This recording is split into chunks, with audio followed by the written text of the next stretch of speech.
A time for change. One of the most welcome changed in my life, in Lena and I's life, was when the children move out of the house.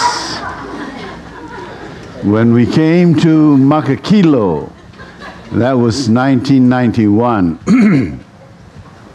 We have a 3-bedroom house. Every room was occupied.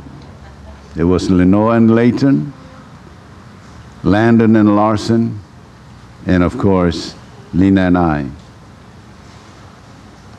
One day,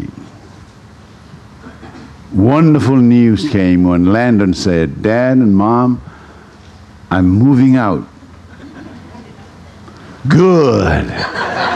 I mean, we know it's good for you. You're growing up.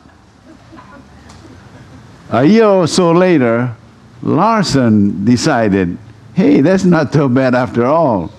I think the rent they were paying with their friends was less than the rent they were paying us. Oh yeah, I forgot to tell you, they did pay rent to us. And then later, Lenore and Layton decided, yeah, the guys are surviving. May not be a bad idea after all. And then they too move out. We miss them a little bit. But we realized in the long run, this was best for them. They were growing up. They were maturing.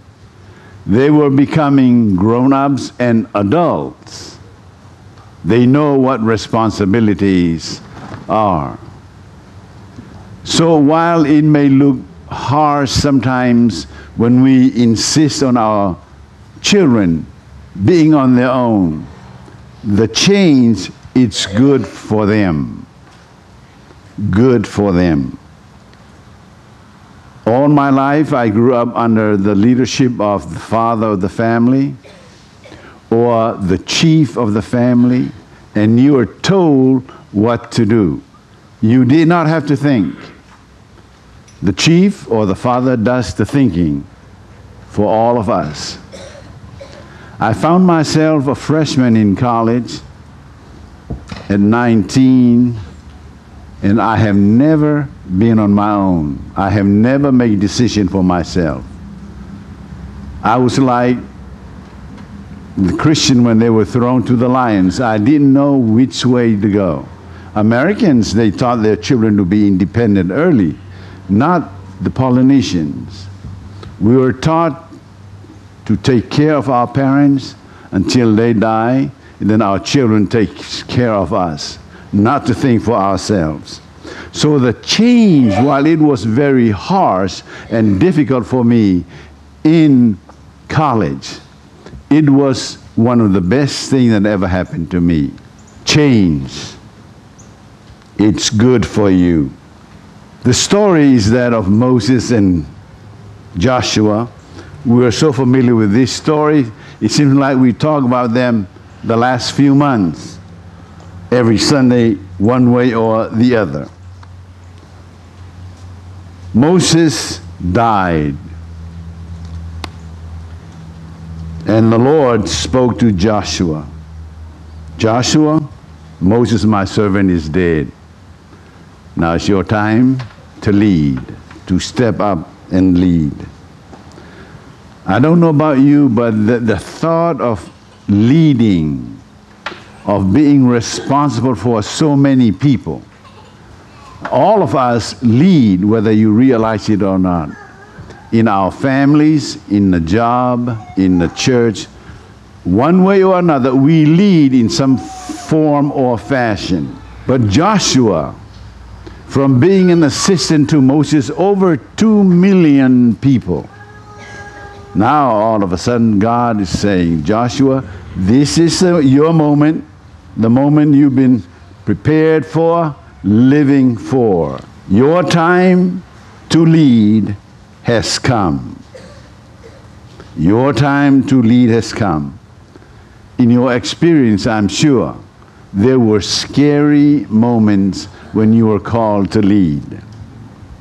At 37, Lena and I were called or chosen to go to Samoa to start work.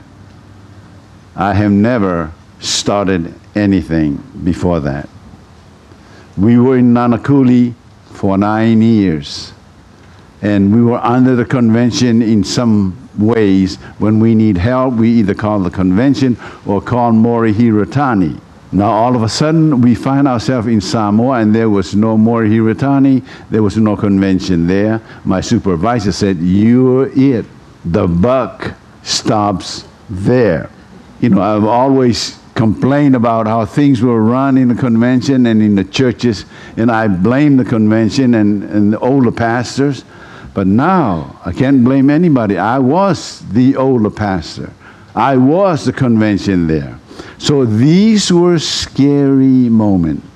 So you can imagine and feel sorry for Brother Joshua. Moses is dead. Now it's your time to lead. Your time to lead. At home, let's not talk about the church or your job, but let's talk about home. In your home, you have leadership position. You have leadership responsibility. The success or the failure sometimes of the children may depend a lot on you as a leader, me as a leader.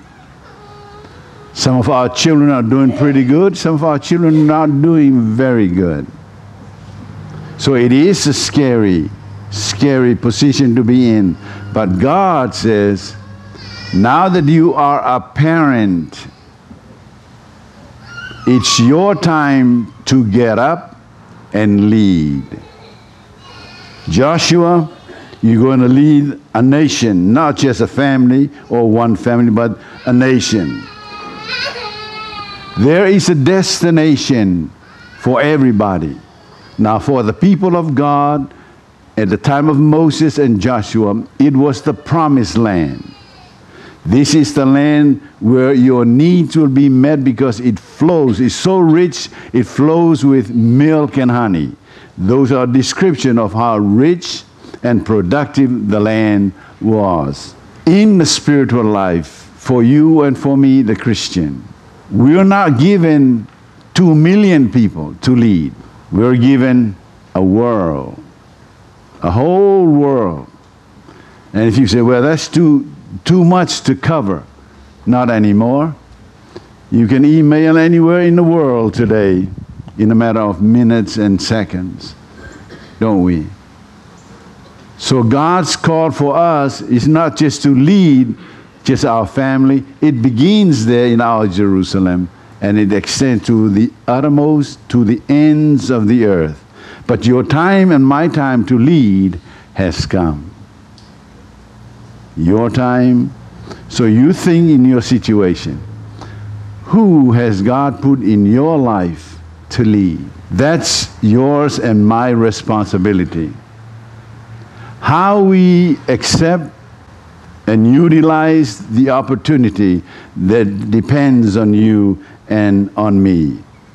But our time has come. There are changes that we're all familiar with. But it is good that change come. It was good that Moses died so that Joshua will come into the forefront. We're going to face our own Joshua and Moses switching in a few weeks in our lives. But I want you to hear me and hear me correctly. It is good for Moses to move on so that Joshua can come in. It is good that there will be changes in our church so that God can bring about some of the things that we have not seen yet. You thought dividing the Red Sea was something, but